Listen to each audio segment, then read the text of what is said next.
নমস্কার বন্ধুরা, কেমন আছো তোমরা সবাই? আশা করছি সবাই খুব ভালো আছো, সুস্থ আছো। সিকিম ট্যুরে সব ভিডিও আপলোড করার পর আমার কাছে লাস্ট ছিল এই ভিডিওটাই, যেটাতে আছে আমার বন্দে ভারতের ফার্স্ট এক্সপিরিয়েন্স। বন্দে ভারত সম্পর্কে তোমরা সকলেই জানো, তাও ভাবলাম আমার এক্সপিরিয়েন্সটা তোমাদের সাথে একটু শেয়ার করি।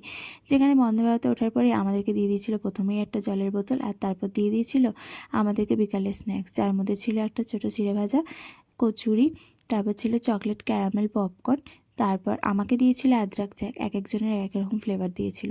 আর তারপর ছিল একটা সস, আর সাথে ছিল একটা মিক্সড ফ্রুট জুস, আর হাইজিন মেনটেন করার জন্য স্যানিটাইজারও দিয়েছিল।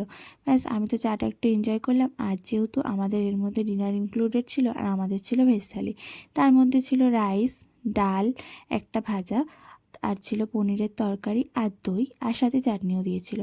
ব্যাস, আমরা তো রাতের ডিনারটা এনজয় করলাম। আর লাস্টে একটা আইসক্রিমও দিয়েছিল। যদি ওভারঅল আমাকে গ্রেড দিতে হয় 10-এর মধ্যে, আমি বন্দে ভারতকে 7 দেবো। যাই হোক, ভিডিওটা ভালো লাগলে অবশ্যই লাইক করো। টাটা।